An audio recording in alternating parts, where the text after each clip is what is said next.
China പ്രശ്നങ്ങൾ നിലവിൽ പറഞ്ഞ് ഒത്തുതീർപ്പാക്കിയെങ്കിലും ഇപ്പോഴിതാ അതിനും വലിയ പ്രശ്നങ്ങളാണ് വരാൻ പോകുന്നത്. ചൈനക്കാർ തന്നെയാണ് എല്ലാത്തിനും കാരണം. അതെ, ലോകത്തെ ഏറ്റവും വലിയ അണക്കെട്ട് നിർമ്മാണത്തിനായി തയ്യാറെടുക്കുകയാണ് ചൈന.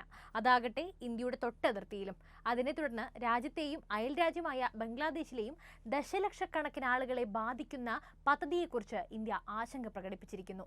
എന്താണ് ഇന്ത്യ ചൈന അതിർത്തിയെ വലയ്ക്കുന്ന ഈ പ്രശ്നം? ഇതെങ്ങനെയാണ് ഇന്ത്യക്ക് ആശങ്കയാകുന്നത്? നമുക്ക് പരിശോധിക്കാം.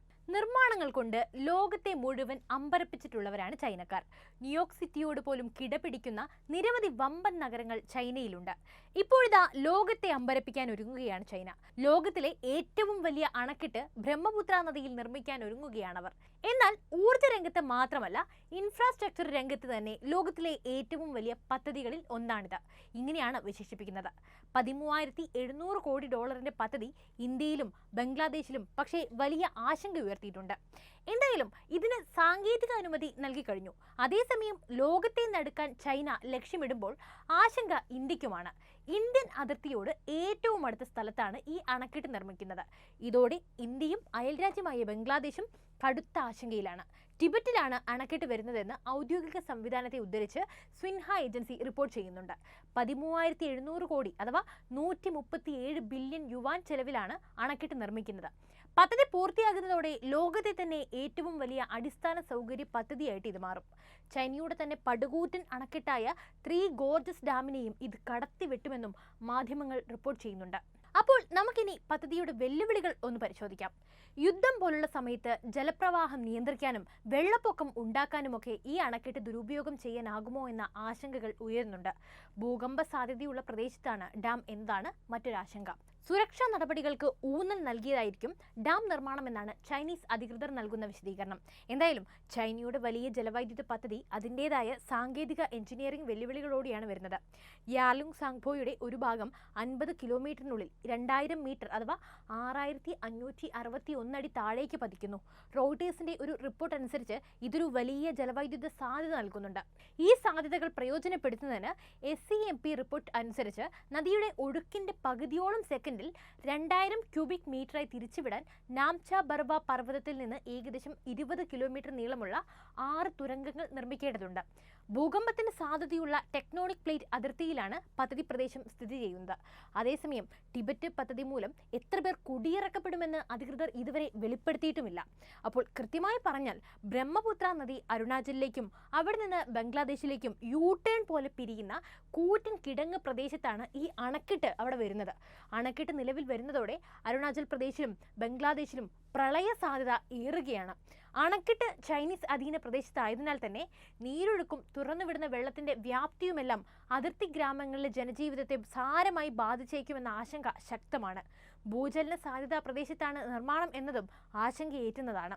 എന്നാൽ അണക്കെട്ടിന്റെ സുരക്ഷിതത്വത്തിനും പരിസ്ഥിതി സംരക്ഷണത്തിനുമാണ് അടിയന്തര പ്രാധാന്യമെന്നും സുരക്ഷ പൂർണ്ണമായും ഉറപ്പുവരുത്തുമെന്നാണ് റിപ്പോർട്ടുകളെല്ലാം പറയുന്നത്. ബ്രഹ്മപുത്രയിൽ ഇന്ത്യയും അണക്കെട്ട് നിർമ്മിക്കുന്നുണ്ട്.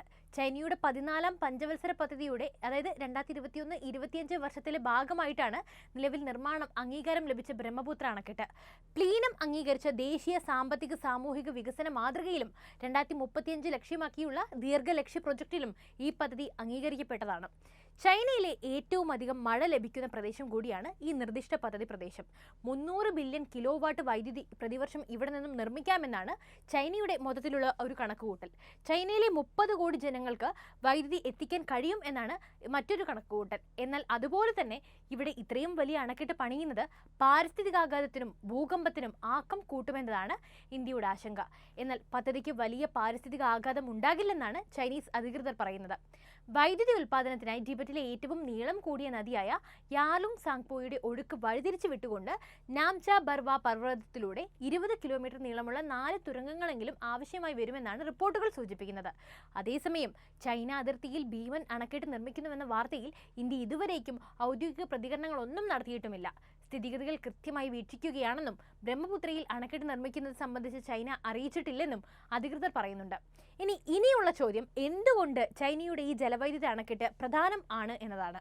അതായത് സിൻഹുവയുടെ അഭിപ്രായത്തിൽ ടിബറ്റിലെ ഭീമാകാരമായ ജലവൈദ്യുത പദ്ധതി പ്രാദേശിക പരിസ്ഥിതിയെ സംരക്ഷിക്കും. വിപുലമായ ഭൂഗർഭ പര്യവേഷണങ്ങളിലൂടെയും സാങ്കേതിക മുന്നേറ്റങ്ങളിലൂടെയും പദ്ധതിയുടെ ശാസ്ത്രാധിഷ്ഠിതവും സുരക്ഷിതവും ഉയർന്ന നിലവാരമുള്ളതുമായ വികസനത്തിന് ശക്തമായ അടിത്തറ പാകി. റിപ്പോർട്ട് പറയുന്നത് ഇങ്ങനെയാണ്: ഈ പദ്ധതി അടുത്തുള്ള സൗരോർജ്ജ, കാറ്റ് ഊർജ്ജ സ്രോതസ്സുകളുടെ വളർച്ചയ്ക്ക് ഇന്ധനം നൽകുമെന്നാണ് വാർത്താ ഏജൻസികൾ പറയുന്നത്. ഇത് ചൈനയുടെ ഹരിത കുറഞ്ഞ കാർബൺ ഊർജ്ജ പരിവർത്തനത്തിലെ പ്രധാന നീക്കത്തെ പ്രതിനിധീകരിക്കുന്നുവെന്നും റിപ്പോർട്ടുകൾ പറയുന്നുണ്ട്. കാർബൺ പീക്കിങ്ങിനും കാർബൺ ന്യൂട്രാലിറ്റിക്കുമായി രാജ്യത്തിന്റെ തന്ത്രം മുന്നോട്ട് കൊണ്ടുപോകുന്നതിനും ആഗോള കാലാവസ്ഥാ വ്യതിയാനത്തിനെ നേരിടുന്നതിനും ഇത് വളരെ പ്രധാനമാണ്. എന്തായാലും ചൈനയുടെ ഈ സൂപ്പർ ജലവൈദ്യുത അണക്കെട്ട് ഇന്ത്യയിൽ അപകടമണി മുഴക്കിയിരിക്കുകയാണ്. പദ്ധതി സംബന്ധിച്ച് ഇന്ത്യയുടെ ആശങ്ക പ്രധാനമായും എന്താണെന്നാൽ ഈ പദ്ധതി ബീജിംഗിന്റെ സുതാര്യതയില്ലായ്മയാണ് ന്യൂഡൽഹിയുടെ ഏറ്റവും വലിയ ആശങ്കയ്ക്ക് കാരണം. ടിബറ്റ് അണക്കെട്ട് പെട്ടെന്നുള്ള വെള്ളപ്പൊക്കത്തിന് കാരണമാവുകയോ ജലക്ഷാമത്തിലേക്ക് നയിക്കുകയോ ചെയ്യുമെന്ന് അവർ ഭയപ്പെടുന്നുണ്ട്. പദ്ധതി ചൈനയെ ആശ്രയിച്ച് ജലവിതരണത്തിന് കാരണമാകുമെന്ന് ഇന്ത്യ ആശങ്കപ്പെടുന്നു. ജിയോ പൊളിറ്റിക്കൽ ഗ്ലോബൽ സ്ട്രാറ്റജി അഡ്വൈസറായ Genevieve Donald May 2022 Asia global ഓൺലൈനിൽ എഴുതിയത് ഇങ്ങനെയാണ്. ഇതിനെക്കുറിച്ചൊരു സിമ്പിൾ ഉദാഹരണം നമ്മൾ പറയുകയാണെങ്കിൽ നമ്മുടെ മുല്ലപ്പെരിയാർ തന്നെ ഒന്ന് എടുത്തു നോക്കാം. ഇതൊരു തർക്ക വിഷയമായിട്ട് ഇപ്പോൾ എത്ര നാളായി? ഇത് 2 രാജ്യങ്ങളല്ല, ഒരു രാജ്യത്തിനകത്തെ സംസ്ഥാനങ്ങളാണെന്ന് ഓർക്കണം. എന്നിട്ടും ഇതിന്റെ പുതുക്കി പണിയലിനെ കുറിച്ച് ഇപ്പോഴും ഒരു വ്യക്തത വന്നിട്ടില്ല. അപ്പോൾ പ്രത്യക്ഷത്തിൽ ശത്രുക്കളല്ലെങ്കിൽ കൂടി അതേ സമീപനം വെച്ച് പുലർത്തുന്ന ഇന്ത്യക്കും ചൈനയ്ക്കും ഇടയിൽ ഇതുപോലൊരു അണക്കെട്ട് വന്നാലോ? അതും ലോകത്തിലെ തന്നെ ഏറ്റവും വലിയ അണക്കെട്ട്. അതെ, പറഞ്ഞു വന്നത് ഇത്രയേ ഉള്ളൂ. ഇതൊരു നിസ്സാര വിഷയമല്ല, അത്ര തന്നെ. യാർലുങ് സാങ്പോ ടിബറ്റൻ പീഠഭൂമിയിലൂടെയാണ് ഒഴുകുന്നത്.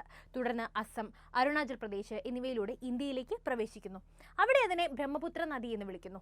തന്റെ ലേഖനത്തിൽ അവർ സൂചിപ്പിച്ചതുപോലെ ഇന്ത്യയുടെയും ചൈനയുടെയും സാമൂഹിക സാമ്പത്തിക വികസനത്തിന് ബ്രഹ്മപുത്ര പ്രധാനമാണ്. ഇന്ത്യയുടെ ശുദ്ധജല സ്രോതസ്സുകളുടെ ഏകദേശം 30%, മൊത്തം ജലവൈദ്യുത ശേഷിയുടെ 40% ഈ നദിയാണ്. ചൈനയെ സംബന്ധിച്ചിടത്തോളം രാജ്യത്തിന്റെ മൊത്തം ശുദ്ധജല വിതരണത്തിൽ ബ്രഹ്മപുത്രയുടെ പങ്ക് പരിമിതമാണ്. എന്നാൽ ടിബറ്റിന്റെ കാർഷിക ഊർജ്ജ വ്യവസായങ്ങളിലും നാഗരികതയിലും നദിക്ക് ഒരു പ്രധാന പങ്കുണ്ട്. എന്നിരുന്നാലും വർദ്ധിച്ചു വരുന്ന ജനസംഖ്യ അർത്ഥമാക്കുന്നത് ജലസ്രോതസ്സുകൾ 2 രാജ്യങ്ങളിലും വർദ്ധിച്ചു വരുന്ന സമ്മർദ്ദത്തിലും ഡിമാൻഡിലുമാണ്. ഡൊണാൾഡ് മേ തന്റെ ലേഖനത്തിൽ എഴുതിയത് ഇങ്ങനെയാണ്: നദീതീരത്തിന്റെ മുകൾ ഭാഗം ചൈനയിലായതിനാൽ തന്നെ താഴെയുള്ള ജലത്തിന്റെ അളവിനെ ഇത് ബാധിച്ചേക്കാം. ഇതെല്ലാം തന്നെ ഇന്ത്യയുടെ ആശങ്ക വർദ്ധിപ്പിക്കുകയാണ്. ബ്രഹ്മപുത്രയെ നിയന്ത്രിക്കാൻ ജലവൈദ്യുത അണക്കെട്ടുകൾ ഉപയോഗിക്കാനുള്ള ചൈനയുടെ ഉദ്ദേശത്തെക്കുറിച്ച് ഇന്ത്യ പണ്ടേ ഊഹിക്കുന്നുണ്ട്. ചൈനയുടെ ജല അഭിലാഷങ്ങളും ചൈനയും ഇന്ത്യയും തമ്മിലുള്ള ജലത്തിന്റെ പേരിൽ വർദ്ധിച്ചു വരുന്ന മത്സരവും അനിവാര്യമായും ഇരു രാജ്യങ്ങളും തമ്മിലുള്ള ഒരു ജലതർക്കത്തിലേക്ക് നയിക്കുമെന്ന് പല ഇന്ത്യൻ വിശകലന വിദഗ്ധരും വാദിക്കുന്നുണ്ട്. ഡൊണാൾഡ് മേ തന്റെ ഭാഗത്തിൽ ഇങ്ങനെയും എഴുതുന്നുണ്ട്: ജൂലൈയിൽ റോയിട്ടേഴ്സ് റിപ്പോർട്ടിന്റെ പ്രകാരം ചൈനയുടെ നിർദ്ദിഷ്ട അണക്കെട്ട് ജലപ്രവാഹത്തിൽ വരുത്തുന്ന ആഘാതം ഇല്ലാതാക്കാൻ അരുണാചൽ പ്രദേശിൽ 12 ജലവൈദ്യുത നിലയങ്ങൾ നിർമ്മിക്കാനും ഇന്ത്യ പദ്ധതിയിടുന്നുണ്ട്. ഇന്ത്യ ടിബറ്റിന്റെ തെക്കൻ ഭാഗം എന്ന് അവകാശപ്പെടുന്ന ചൈനയെ ഈ നീക്കം പ്രകോപിപ്പിക്കുകയാണ്. ഇതിനെ സംബന്ധിച്ച് കാലാവസ്ഥാ വ്യതിയാനം മൂലമുള്ള പ്രശ്നങ്ങൾ കുറയ്ക്കാനും കാർബൺ ബഹിർഗമനം കുറയ്ക്കാനും ലക്ഷ്യമിട്ടുള്ള ഹരിത സംരംഭമാണിതെന്നാണ് ചൈനയുടെ വിശദീകരണം. ഊർജ്ജ മേഖലയിലെ മുന്നേറ്റത്തിന് അടിത്തറയിടുന്ന പദ്ധതി ടിബറ്റിലെ സാമ്പത്തിക വളർച്ച പ്രോത്സാഹിപ്പിക്കുകയും ചെയ്യും. എന്നാൽ അതേസമയം തന്നെ ചൈനയുടെ അണക്കെട്ടുകൾ പലപ്പോഴും ലോകത്തെ ആശങ്കയിലാഴ്ത്തുന്നതാണെന്ന വിമർശനങ്ങളും ഉയരുന്നുണ്ട്. അതായത് 1975 ചൈനയിൽ 62 ഡാമുകൾ ഒരുമിച്ച് തകർന്ന് വൻ ദുരന്തം സൃഷ്ടിച്ച സംഭവമൊക്കെ ഉണ്ടായിട്ടുണ്ട്. ചൈനയിലെ പടിഞ്ഞാറൻ പ്രവിശ്യയായ ഹെനാനിലാണ് സംഭവം. അന്ന് അണക്കെട്ടിന് സമീപമുള്ള ഡോവൻചെങ് എന്ന പട്ടണം ആദ്യം തന്നെ ജലത്തിന്റെ ക്രോധത്തിനിരയായി. അവിടെ വസിച്ചിരുന്ന 9600 പേരാണ് കൊല്ലപ്പെട്ടത്.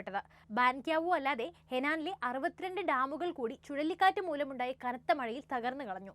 മേഖലയിലെ 2ാമത്തെ അണക്കെട്ടായ ഷിമന്തൻ ഡാമും ഇക്കൂട്ടത്തിൽ ഉൾപ്പെടും. 26,000 പേർ ഇതുമൂലമുണ്ടായ പ്രളയത്തിൽ മരിച്ചു. എന്നാൽ ഇതിന്റെ പ്രത്യാഘാതമായി ഉണ്ടായ പകർച്ചവ്യാധികളും ക്ഷാമവും മൂലം 1.25 ലക്ഷത്തോളം ആളുകൾ കൂടി മരിച്ചതോടെ ദുരന്തം അഭീകരമുഖമാണ് കൈവരിച്ചത്. 1 കോടിയോളം ജനങ്ങളുടെ ജീവിതം ഈ ദുരന്തം കാരണം ബാധിക്കപ്പെട്ടതാണ് ഔദ്യോഗികമായ കണക്കുകൾ. അക്കാലത്ത് ഇന്നത്തെ പോലെ കുറ്റമറ്റ മുന്നറിയിപ്പ് സംവിധാനങ്ങൾ ഇല്ലാതിരുന്നതും ദുരന്തത്തിന്റെ ആക്കം കൂട്ടി. അതെ, അതുകൊണ്ട് തന്നെ ഈ പദ്ധതിയുമായി ചൈന മുന്നോട്ട് പോയാൽ ഇന്ത്യയെ സംബന്ധിച്ച് അതേറെ ആശങ്ക ഉണ്ടാക്കുന്നതാണ്. അപ്പോൾ ഈ വിഷയത്തിൽ നിങ്ങളുടെ അഭിപ്രായങ്ങൾ കൂടി കമന്റ് ചെയ്യൂ. അതോടൊപ്പം ഈ അറിവുകൾ എല്ലാവരിലേക്കും തന്നെ വീഡിയോ ഒന്ന് ലൈക്ക് ചെയ്യാനും ഷെയർ ചെയ്യാനും ശ്രദ്ധിക്കുമല്ലോ.